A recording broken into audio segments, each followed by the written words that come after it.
Yo, what up? It's Mindbender. I love you because you're tuned in to Stolen from Africa TV, Hip Hop Canada, and we at the MMVAs, living the good life, enjoying the sunshine. Yo, so we're going to capture a little bit of special action tonight. Who do we got here? We got The Weeknd. Hope to see him.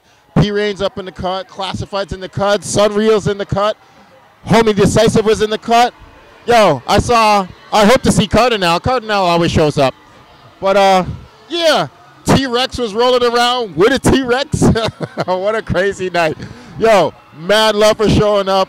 We're tuned into the MMVAs. It's going to be a good night. Mwah, love you. What up, it's SonReal, and you're now tuned in to Stolen from Africa and HipHopCanada.com. Yeah. Yeah, thank you. Appreciate it. I'm good. It's way too sweet. Yeah, you can toss it. It was good though. A little bit too sweet for me. Yeah. You already know, man. You already know. SonReal, hey man!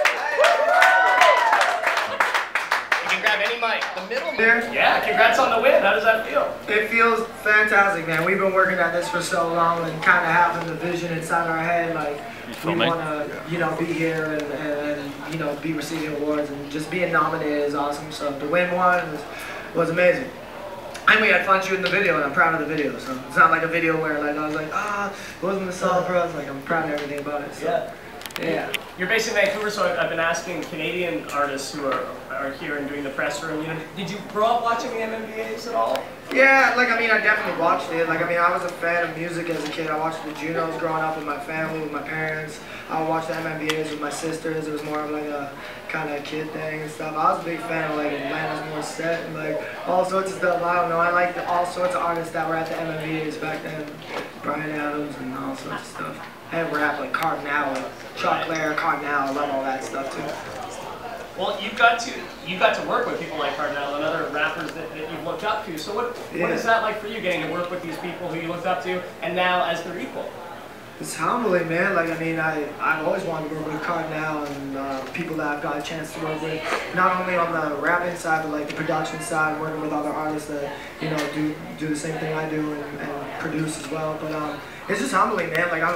I'm a fan of people like that. So to get on the song with someone like that is fantastic. And Cardinal gave me maybe the best Cardinal verse of all time. And I'll actually say that. It's not even biased. It was fantastic. It was the best verse ever. Cool. Question from the media? Ready? Or, yeah. How you doing, man? Congratulations on the win. Because of what's going on with your career now, if you think about it, a year ago, if your name was mentioned, a lot of people would not have known it. As soon as you got these five nominations, it was like people were going, well, who is this guy? Now you're winning this. Where does this now take you, and how do you think you're going to handle things now that you're going to have people who are going, okay, this guy's legit, now we got to get on, I don't want to use the term bandwagon, but really wanting now to coast and cruise with you and what you're doing and what your career is all about?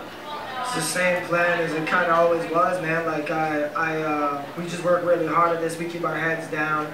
Well, I'm not here to make music, to have you a single, to go get 5 nominations and then be gone the next year. I was always booked into this for the long run. So, we always take our time with the moves that we make, and I just try and do things as properly as I can. And I want to be around for a long time, so we're going to keep making innovative music that's going to be exactly that kind of thing. So that's pretty much, to deal with, having more success this year than last year is nothing for us, because we take the time and try and do things right. It's not it doesn't get to our head or anything. It's fantastic. Your interview on the red carpet was good too, by the way. I had a good time here. Awesome. Shout out, Rudy. Over here, we'll grab a mic. Oh, and we'll get, Let her go first, it's okay.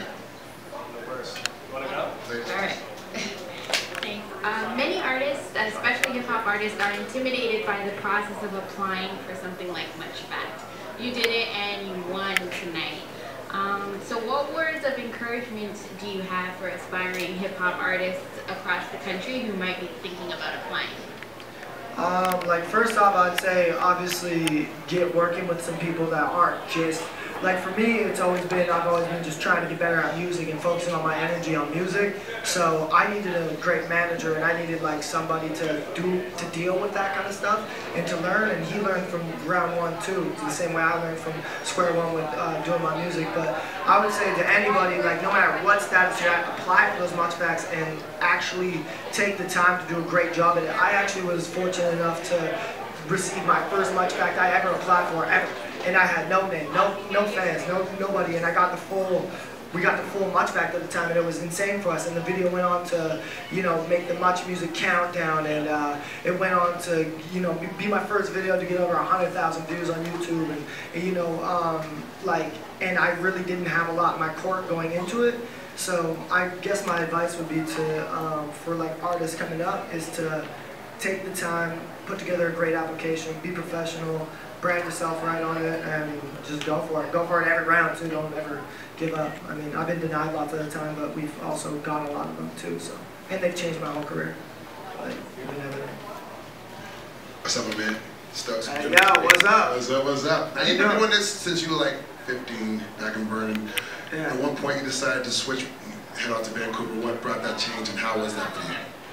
Well, I started doing it in high school, and I was rapping in my mom's basement, the generic white rapper story of, you know, being a dude that was just a fan of Eminem and Mobb Deep and all sorts of stuff that I was into. And long story short, I kept working on music, and I was recording all my own stuff, so my mom sent me to audio engineering school in Vancouver because I was kind of getting into trouble a little bit where I was at. You know, I just wasn't really following anything. So she sent me to audio engineering school. I went there, I learned how to record my own stuff a lot better. I learned how to be more professional with what I did. And it was there that I started doing open mics and all sorts of kinds of stuff. And that's where I met my manager, and we started working on music together. And that's where I met a lot of the people that are like key players in my story right now. But yeah, I had to get out, because I'm from Vernon, right? And that's a town that was about 40,000 population, which is about 5 hours away from Vancouver. And that's where I grew up, and it's just like the small town vibe, man. So like, I had to get out of there and make a name for myself. But it took like so long. Like, I went to Vancouver, nobody knew who I was, and nobody would mess with me. And I had to leave Vancouver, and I actually would come to Toronto. That's where I would come all the time. And we've been doing it since about 2010. And I'm a firm believer that if you want to get respect in your city and you want to become successful in your city, sometimes it takes leaving your city and going somewhere else. And I was never on no jaded things or anything like that. I was never like, oh, Vancouver doesn't want to show me love. It was just what I had to do in order to get respect in Vancouver. And like now it's a lot, my situation's different in Vancouver because I had to leave there. Yeah. Last question for you. Hello. Yo! What's up? Hey, how are you? I love Muscle Girls in my beard. Okay, so with you winning the MuchFACT Video of the Year award, how important is that for you? What you going through the process of applying for a grant and then getting it, and how important is it for you to actually win the award? And what does it mean to you? It's everything, man. I just believed in the video. Like when we first came up with the song, I knew I had something special. I felt like we had like a hit kind of thing. I don't know how that feels for any other musicians in here, but I kind of thought I had something special, but we need to accompany it with a great video. So, you know, we had the initial idea, shot the video, and the video was so outlandish, it was so nuts. Everybody's like, man, you're gonna dress up with zits all over your face and with a bowl cut, and you're gonna wear you know, a turtleneck and be like roasting a squirrel at one point. It wasn't a real squirrel, anybody, it was a fake squirrel. Nobody was harmed, I swear, and we thought like Pedal was gonna come at us or something over that, but anyway, yeah, I don't know, it's just cool to do something obscure that we believed in, and it's a piece of me too, it's a part of me. I'm not a super serious guy, so to be able to show that side of us and get recognized for it is fantastic. Yeah, awesome. And you rule. You rule. Thanks for being here. Thank you guys, I appreciate everyone.